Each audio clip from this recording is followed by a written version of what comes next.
Hi everyone, and welcome to the Allplane Podcast, where we talk with the movers and shakers that are redefining the future of commercial aviation. As usual, before we start, I would like to remind you that all previous episodes of this podcast, as well as many other aviation stories, are available on the Allplane website. That's Allplane.tv,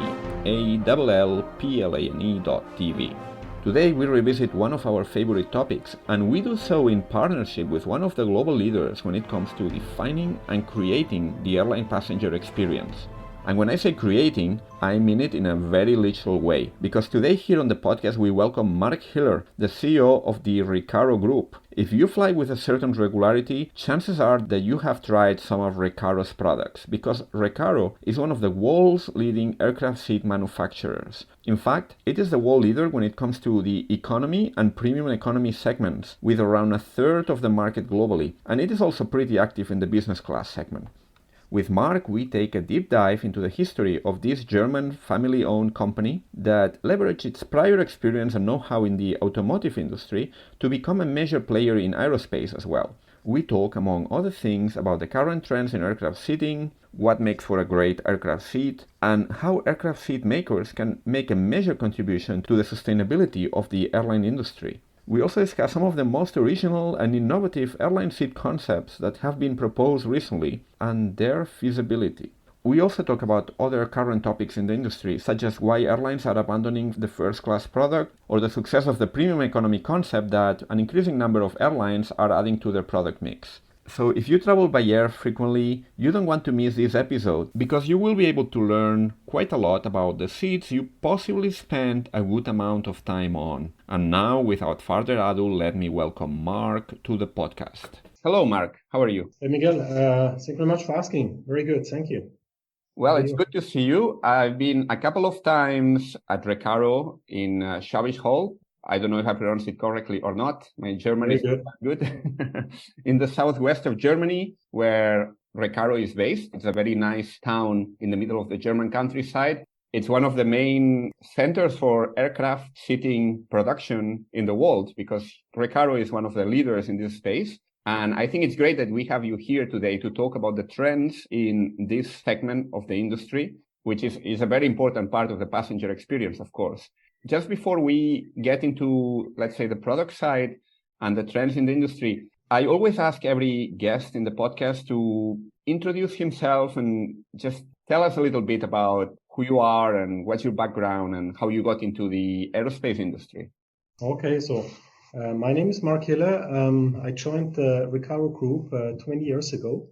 I was working for 2 years and at the RECARO holding. And then after 2 years, I got the opportunity to work for the aviation subsidiary, RECARO Aircraft Seating, being in charge of customer activities like sales, program management, customer service. I've done this for a couple of years, and there was another opportunity to take over the role as COO, being in charge, I would say, of the other relevant departments like purchasing, final assembly, quality, engineering. And since more than 10 years, I'm the CEO of RECARO Aircraft Seating, and since 1.5 years, more or less, CEO of the RECARO holding in addition to that. Having reached this point, I must say that RECARO is not only making seats for aircraft. It's a holding company that has different lines of business. You specialize in seats, but you do seats for cars, for trains, and for gaming as well. So you're really like a seating specialist, covering all these different sectors. Maybe let's give you a little bit of a background about the history of our group. So the group was founded 1906, and at this time it was the Reuter Karosseriewerke. And Reuter, the family name at this time, and Karosseriewerke, which stands for car bodies. And the company was producing car bodies for different car manufacturers. One really, I would say, very iconic product was the car body for the Porsche 356. And this car body business was sold in the 60s to Porsche. And the company focused then on the interior and the seating, which was already done before, but then purely on seating. And to bring more or less the company name in line with the business field, the family name Reuter and car body was put together as RECARO. And that's the reason why we are also celebrating this year 60 year of the RECARO brand. We are really proud about it because it's one of the best known brands for how we call it mobile seating. Then maybe just more detailed. So additional fields have been added over the years. Aviation in 72, more or less more than 50 years ago. Then RECARO Kids, seats for kids and childs and strollers. Gaming in 2018, and last but not least in 2022, seats for trains. Was an acquisition of a Polish company, and since 2022 we are also doing train seats. And the automotive seats and the child seats in the meantime are a licensed business. All the other business fields are under our direct responsibility. Particularly in aerospace, which is the segment that interests us the most here, you have a pretty strong position, particularly in the economy class sector. I guess many of the listeners have been on one of, for example, a low-cost carrier where you have all these very modern slim seats. Many of those seats are produced by RECARO, actually. So what can you tell us about the way this sector has been evolving over time? Because, of course, there's a quest to get lighter seats and slimmer seats and to make the most out of the space that there is in the cabin. So what's been the evolution of your product line in this space? One topic which I would like to point out, which is I would say huge responsibility, but also huge opportunity. So the cost of an airline is round about 1/3 is fuel cost. And for sure, burning fuel is also environmental relevant. Reducing the fuel burn saves a lot of cost for the airline and also helps to have more sustainable products. So that's the reason why we are focusing already since decades on lightweight design. Lightweight design and the best usage of the, I would say, real estate of a plane. So which means we have worked really since years on reducing weight step by step. So our lightest product per seat is around about 8.5 kilograms in the meantime. And we have also worked on reducing, I would say, the space which is used for the seat itself. So with slimmer backrests, still comfortable with netting, with a thin foam layer to assure that we can add as many seats as possible on the plane. So, and these have been two major evolutions over the years. Slimmer seats, lighter seats, but not to compromise on comfort, ergonomics, as well not to comfort on reliability. That's the other very important topic, so that the seats can be used over 10 years or even longer on the plane and more or less 24/7. As they are used. You have a portfolio of products for aircraft seating. I mentioned the light seats that are used in economy class because those are one of your best-selling products and possibly one of the products that most travelers are acquainted with because they are on many different and very popular airlines all over the world. But you have a pretty broad range of products. So you cover also business class. You also do, I think, a premium economy class seats, which is we'll talk about this now, but it's one of the emerging product types that are becoming more popular in the industry. What can you tell us about the composition of your product line and how important is each of the segments for you? Business, premium economy, and economy class. Okay, so overall, all of the segments are very important. The reason why, first of all, the seat is one of the major differentiator for the airline itself. And we as a pure seat supplier, not doing other elements in the cabin, it's very important really to be relevant in all the different segments. We are the market leader for economy class and premium economy, which means our market share is beyond 30%. For the whole global industry? Yes, globally. Mm-hmm. And you also what needs to be always kept in mind that 80% of the travelers, they are traveling in economy or premium economy. So it's most important. So therefore, we are putting a lot of focus into comfort. Also, for example, sleeping comfort when we are talking about economy long range. Several innovations have also, I would say, started in cooperation with customers. I think one very exciting innovation is with Air New Zealand. Many years ago, we have introduced together with Air New Zealand the Sky Couch, just one example. Okay. We have introduced the so-called high literature pocket in the backrest. So we have moved more or less the literature pocket upwards to provide more shin clearance. That's also patented RECARO solution. Premium economy, very important too, because it's a growing field.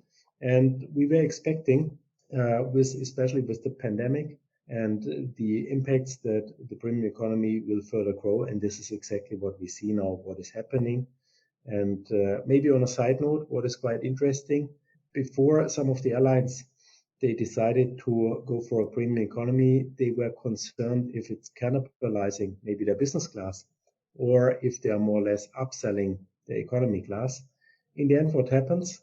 All of them who introduced the premium economy, they have been extremely successful and really happy with the result. And then in the next step, they are extending their premium economy compartment, either into the business class segment or into the economy. So also a very important segment there. And then for sure, last but not least, business class. It's a market segment where we entered later, which means our market share is lower. And this is also the field where we are able to grow significantly above, I would say, the market development with our new products, with our new innovations. Business class also for the airline, one of the major differentiators. If you look into advertisements from airlines, they are normally not so much advertising the new planes, they're advertising their new business class. Indeed, yeah, it's such an important part of the passenger experience. And that's why I'm curious, how important is the brand of the seat maker, like RECARO in this case, when it comes to, let's say, differentiate the product? I don't know if you have evaluated in some way how much people know about you as a brand and how important that is for the airline when choosing a specific type of seat. Because I know you have got some seats that are, I think, co-branded with I don't know if that's the right word, but you stick your brand in there so people can clearly see this as a RECARO seat. How important is this aspect of branding and marketing in the context of an airline in this case? Most people are, of course, familiar with the airline brand, but maybe not as much with the specific supplier of this very important part of the experience. Overall, around about 50%, a little bit more of our seats are really branded, where you have got the RECARO label on it. And we're also quite proud about it because the RECARO brand is not just a B2B brand, it's also known by the passenger, by the end customer, so to say. And this is also what is proven with different brand surveys, which we are doing on a frequent basis. So some of the airlines, they are really using it. They are advertising that they have got a RECARO seat. Two examples. We are delivering seats to Frontier. Frontier positioned themselves as the greenest airline in the US. And we are delivering a very lightweight seat. And they have, for example, also in their marketing, but also in their ESG reporting, that an important part of their sustainability strategy is really the RECARO seat. Or another very important customer, Alaska Airlines.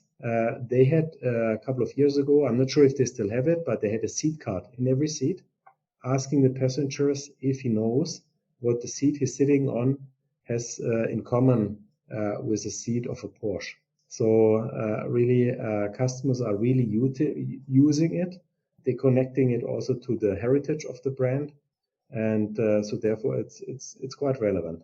So from this branding experience, is this something that you are seeing also when it comes to defining the new like the cabin of the future? So when airlines are designing, thinking about what can they do better in the future, how can they surprise the customers with new, let's say, a new environment in the cabin, how much of consultation is there between you, the airlines, maybe some customer surveys? How much of an active part you are in defining the passenger experience for different airlines? Mm-hmm. That's a very good question. It's a collaboration, between the airline, us, and maybe external design agencies. And so the airline, for sure, on one side, we are presenting innovations like in the Hamburg interior show. where airlines get ideas, what is possible. On the other hand, airlines reaching out to us. And we are doing innovation workshops. Sometimes they're also contracting an external design company. They're working together with our designers and to really create brand new ideas and come up with completely new ideas. In the next step, we would start to do maybe a very simple mock-up. Could be out of wood or a foam mock-up to get a little bit of a better understanding how such an idea would work out. In the further next step, airlines very often they invite their frequent flyers to receive feedback on such a mock-up type seat. And then later down the road, for sure, there's a selection process. But there it's not at the end.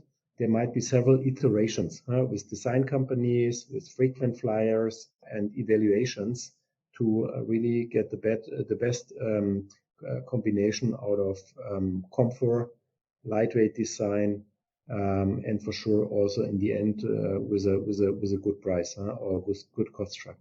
Mm-hmm. Because let's say the innovation cycles in the aircraft seating industry, how long are they? How long does it take for a new generation of seats that is radically different from the previous one to emerge?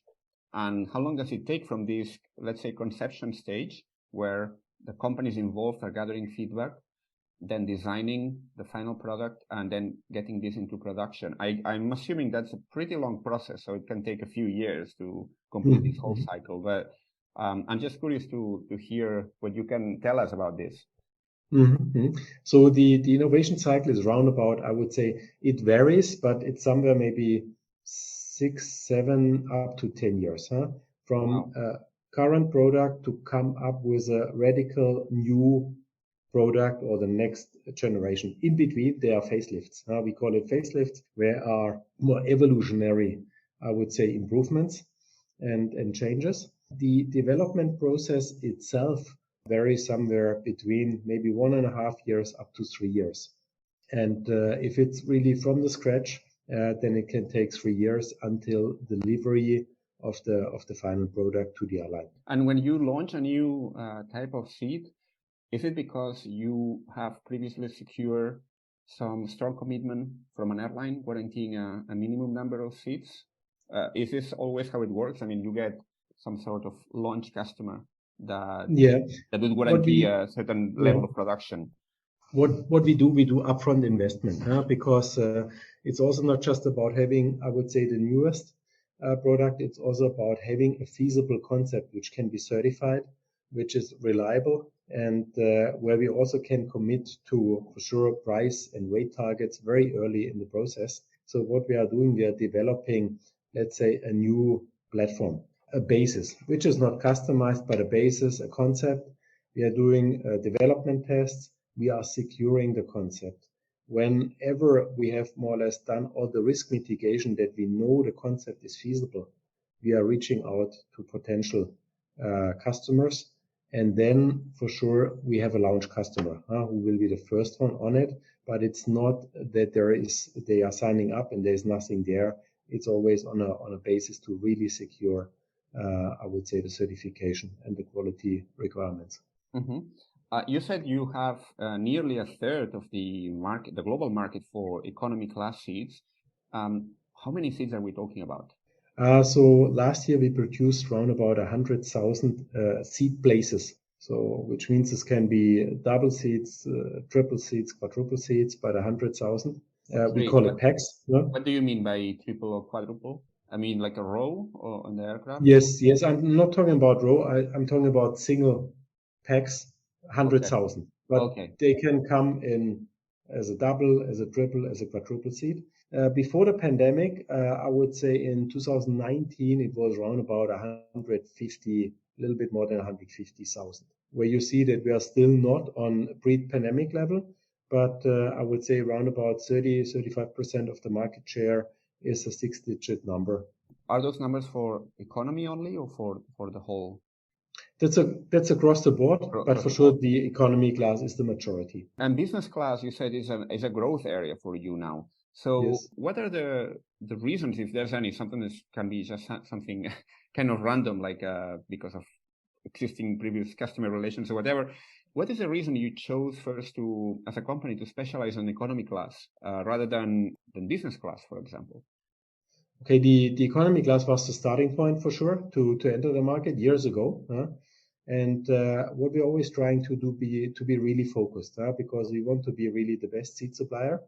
So we decided, first of all, we want to grow our position to really a strong position in economy class. We also said, first of all, we will focus on Airbus and Boeing aircraft. Then we added also for sure later on the premium economy and now the business class. In the meantime, we are also supplying seats for Embraer aircraft.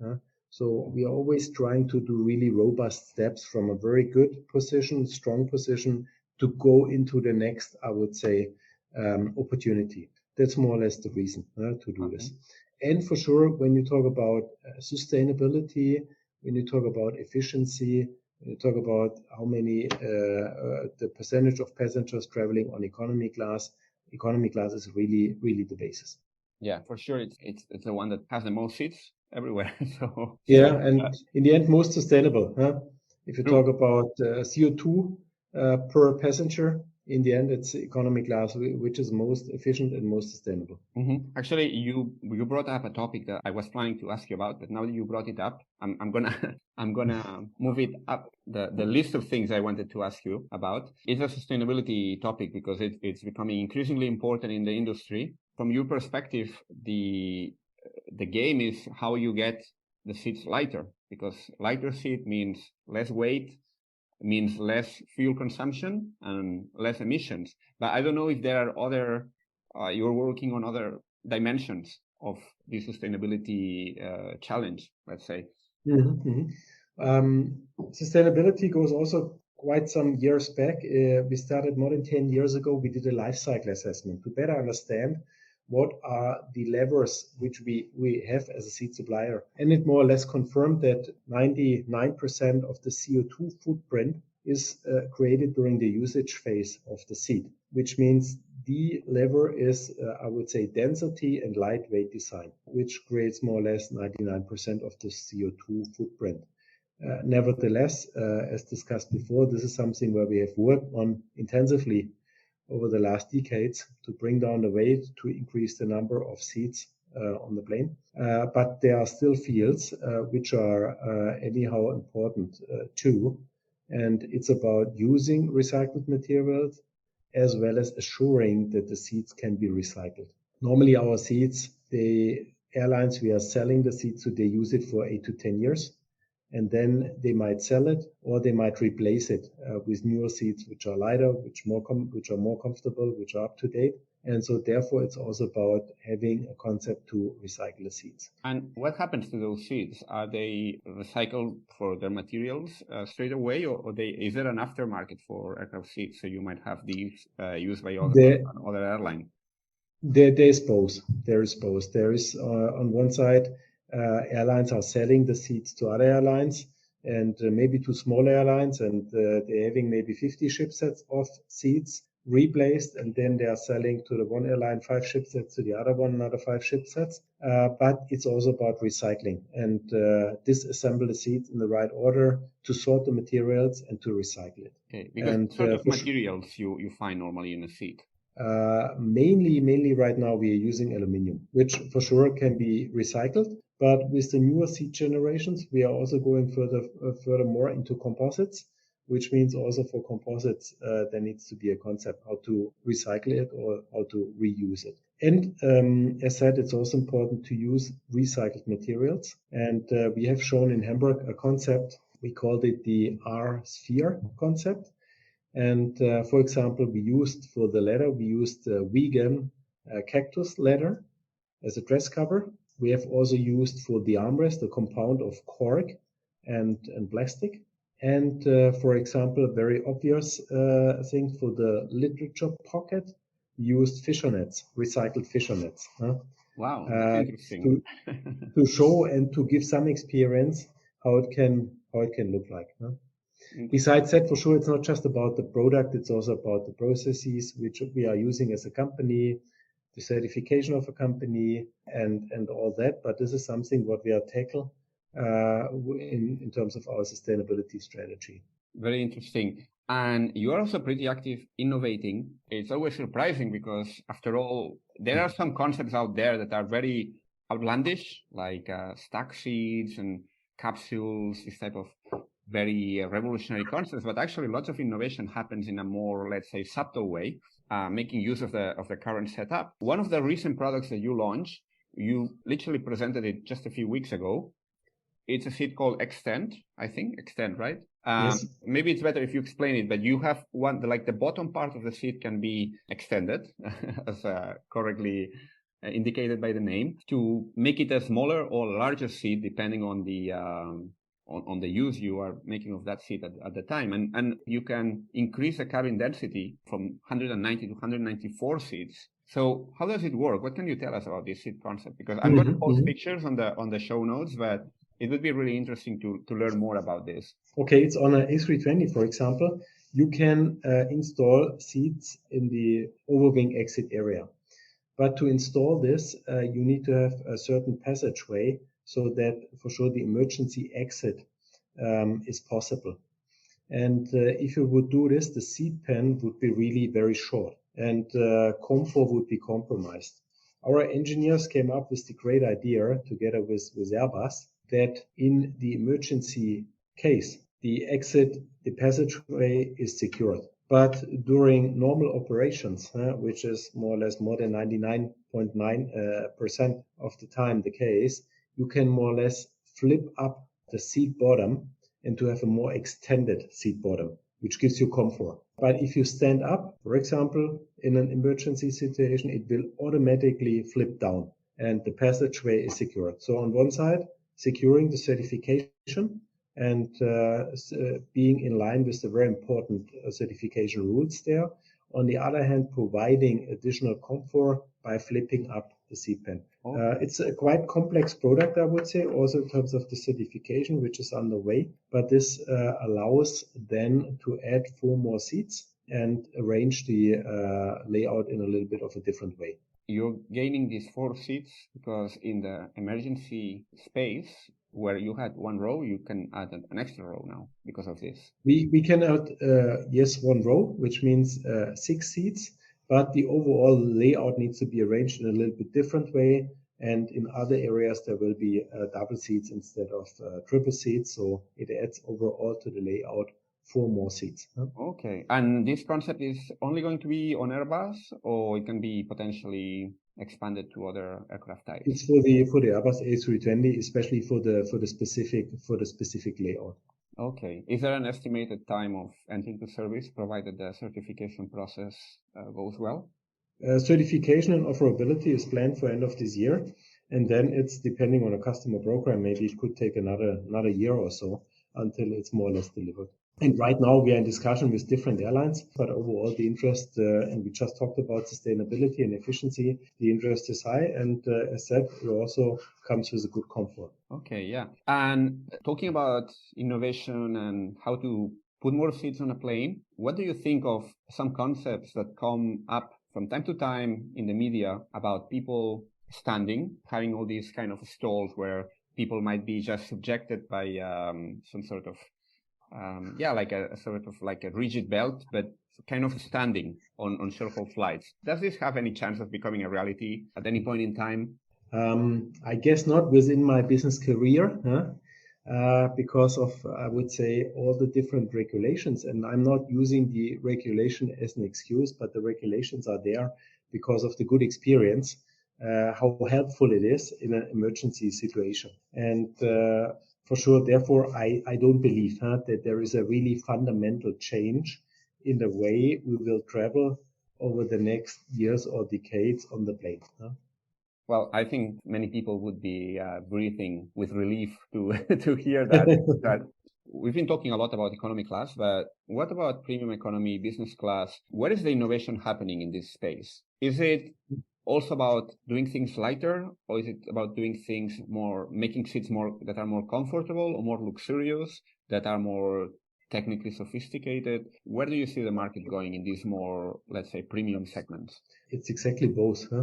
On one side, it's becoming the seats, premium economy and business class are becoming more premium. It's about providing more space. It's about providing better privacy, also privacy which can be adjusted. If you travel, for example, as a couple, you want to have a different setup in terms of if you're traveling on your own. But the flexibility needs to be provided by the cabin. So it's really about privacy, like doors, privacy dividers, like wings or ears around the head. That's, for example, one trend what we see. It's also about technology, integrating the latest and greatest IFE system, larger screens, higher resolution. It's also about, for example, providing connectivity with the phone or with an app. These are things to make it even more, I would say, to individualize the travel experience even more. That's on one side. On the other side, efficiency and weight. With all the different features, the seats got more heavy and heavy over the years. In some planes, in some customization cases, it's really at the limit or even beyond, where maybe certain seats cannot be installed on some of the aircraft or for some of the missions are not used. And so therefore it's also about lightweight design. That's the reason why we have one of the lightest seats, for example, in our portfolio for a business class. Nevertheless, which comes also with doors and with a lot of privacy options. We have also shown a technology demonstrator with technologies which are not in service, not certified yet, but just to get some feedback. And to give you an idea of what is it about, it's, for example, about tactile sound which you also can experience in the seat. It's also like a sound bubble, but also something what you can experience where the seat more or less is also vibrating in line with the sound. Or we have worked together also with a startup company and to have some, I would say, opportunities for training in the seat and interaction with the seat. So in the end, you could play a game by moving your body, and then you could control more or less a game. You could do some exercises to train your body. So these are also more or less under the, I would say, headline of well-being. Interesting. So these are features which we can expect in the years to come that we will see. I still didn't fully understand the sound thing. So what do you get with this sort of sound bubble? Is it you isolate yourself from the rest of the cabin noise? Or? Yes, you don't need to have a headphone. More or less, the sound generator is integrated into the seat. That's the one thing. The other thing is really that the seat is more or less vibrating. You can also feel the sound. You have a completely different experience of it. Okay. There's one aspect of the market that I really wanted to ask about, because it's something that came up repeatedly when talking with people in this industry. And that's a phenomenon that is happening right now. It's the disappearance of first class in many carriers. And at the same time, business class seems to be going strong, and we've got premium economy kind of bridging between economy and business class. So I was just wondering, what are the underlying factors that are driving this state of things? So what we have seen over the last years that for sure premium economy. In the past, maybe it was economy class. Now we are talking about premium. Business class became more and more comfortable with more and more features, and more or less, I would say, cannibalized first class. And also the business class itself, the whole business class compartment, it's not one seat anymore, which is similar to all of the other seats. There might be a first row, or specific seats which are even more comfortable and more exclusive. And sometimes we're talking in the first row about a business class plus. And this is more or less, I would say, cannibalizing the first class. First class for sure is way more additional cost for the airline. Different real estate is needed, different space, more space, and it adds also a lot of complexity. So that's the reason why we see that many airlines more or less really stick just to a business class, high-end business class, maybe with a certain business class row, and premium economy and economy. Mm-hmm. Where are you focusing your attention for the next, let's say, 5 to 10 years? Where do you see further growth, and where are you expecting to focus your attention and your investment going forward? Right now, on one side, we are more or less having the successor product of our very successful so-called 3710. It's a long-range economy class seat where, for example, some of the aircraft types we're having a market share which is beyond 50%. So the focus is really to get the successor in the market and to continue our market success there. But for sure, growing takes place more or less at market rate because the market share is already very high. In terms of growing by increasing the market share, this will happen in the business class. So therefore, we are focusing also on additional business class to further grow the company. Nevertheless, we want to stick to really to seating because seating, from our point of view, is one of the most important element on the plane for the passenger, for the differentiation. And there we see still a lot of opportunities to increase the comfort, reduce the weight, increase the sustainability. And just to wrap it up, there's something I wanted to ask you about because there's a lot of talk right now in the industry about new types of aircraft. And you as RECARO, you have roots in the car industry. You are one of the leaders in the aerospace industry. And now we have this whole new category, which some call the flying cars. I'm talking about the eVTOLs and advanced air mobility. There's a lot of uncertainty still about how this is going to evolve. But one thing seems clear is that whomever manages to dominate this category is going to need a lot of seats because there's going to be a cabin in there for passengers, for pilots. So do you have any initiative in this space? And what are your views on that category? I don't know if you have any, you're looking at being also an active participant on that side of the market, whether these eVTOLs are going to need seats that are made more or less in the same way as the traditional aircraft seats, or are we talking about something entirely different?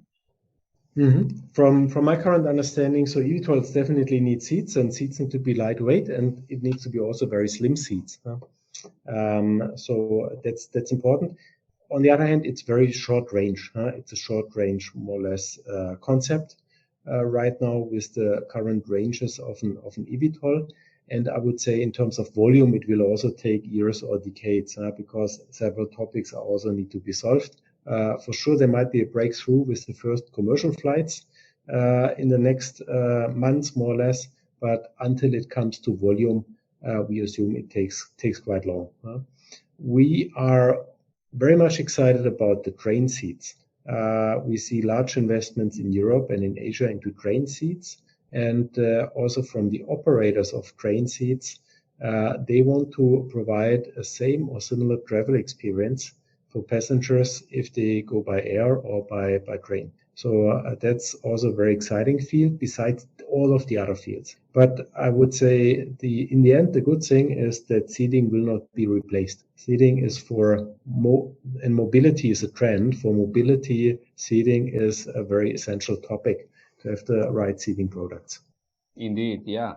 So now you're into the train seat market as well. You bought a Polish company. You already had a factory in Poland, I think, making aircraft seats.